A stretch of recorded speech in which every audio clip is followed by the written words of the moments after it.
Today I'm boiling some Cape, they call it Cape Cods or gooseberries, not Cape Cod.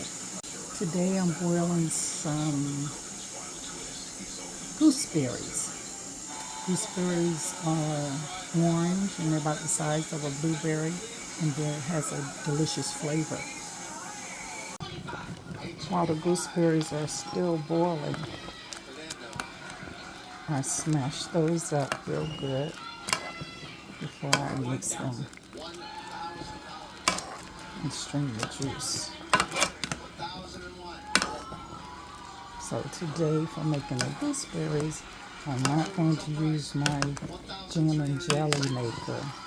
I'm going to go step by step to show you what I did before I was gifted that by my husband. So the jam and jelly maker makes things move a lot quicker. It's less work for me, but just so you can see where I graduated from, today I'm demonstrating the old-fashioned way. The gooseberries have been boiled and squashed up, and now it's time to strain them, separate the gooseberries from the juice, and of course the juice that's left over will become jelly, and the gooseberries themselves will become a jam. Stand by for the next step to making jelly and jam from scratch. So here I have about 3 cups of juice from the gooseberries that I've poured into a jar, and then I will start cooking it. So my pot is ready, and I'm going to pour my 3 cups of gooseberry juice into the pot. So I'm going to add my margarine.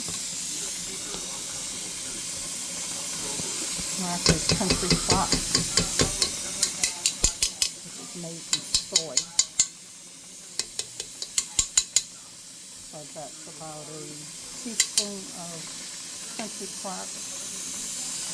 Then I'm going to pour in a quarter of a cup of lemon juice.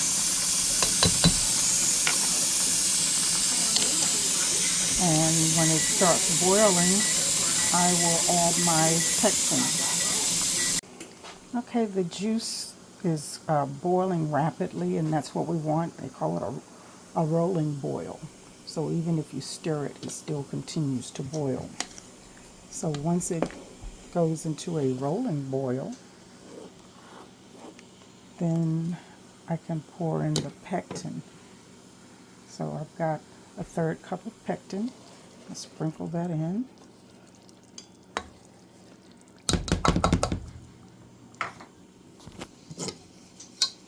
Stir it up real good. And once it starts to boil rapidly again, at that rolling boil, I will add my 3 cups of sugar.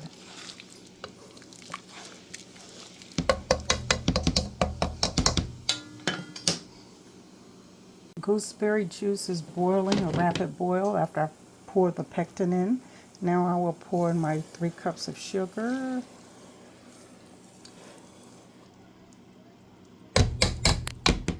Stir it up real good.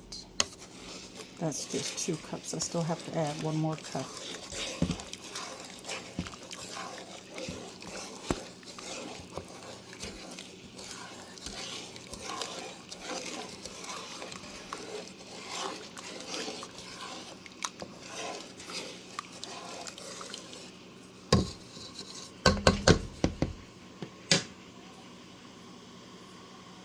Okay, now the berries are boiling, rolling boil. The sugar, pectin, the lemon juice, and country crock. And I just stir it. Sometimes it'll stick to the sides. So I don't want all the pectin on the sides. I actually want it inside of the juice itself. So I kind of have to scrape the sides sometimes.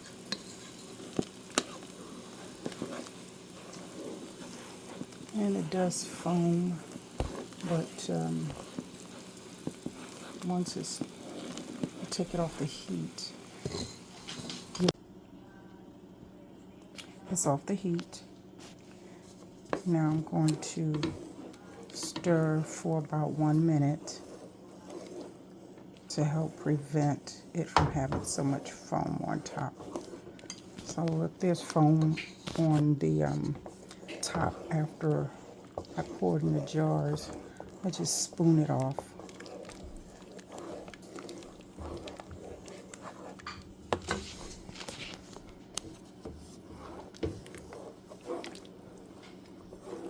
And remember to scrape the sides.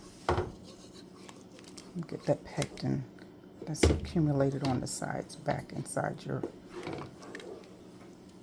solution.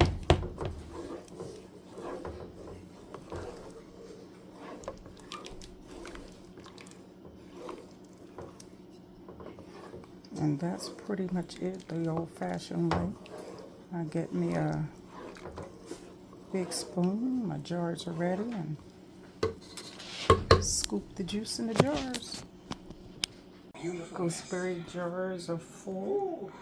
I'm about to put the caps on them and the rims and let them boil, hot bath for about 10 minutes. Once they cool off, it will begin to gel. The hot bath will seal the caps so that they will stay fresh. This is what's left of the gooseberries after I've cooked them, smashed them up. This will make maybe 2 4-ounce jars of jam. So almost the same steps that I did with the jellies. The only difference here, I put my teaspoon of country crock and my 1/4 cup of lemon juice. Let it boil. Once it starts boiling, I will put in a cup of sugar. Really don't have to wait. I actually can mix it all together. I think I will. So this is 1 cup of sugar. Mix that well. Turn on the heat and stir it up. Once it starts boiling, I can take it off and jar it. Here you can see the gooseberry jam is beginning to boil. If you look on the sides of the pot, you can see little seeds. And if you look closer, you can see the little seeds that's inside of the jam itself.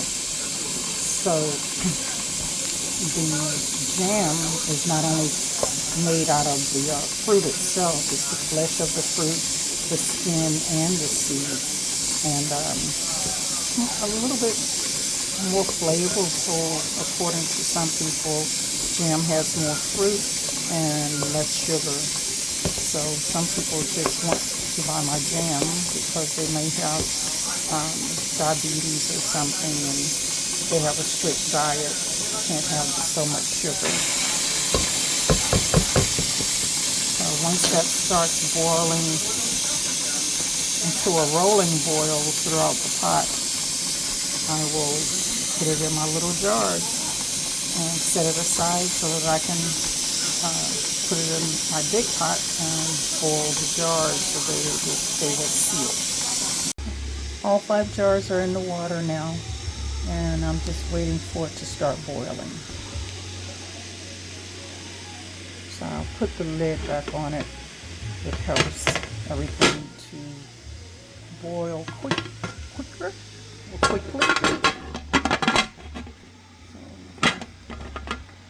Get this on.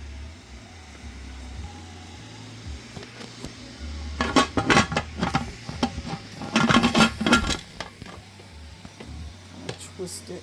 Put this on there straight.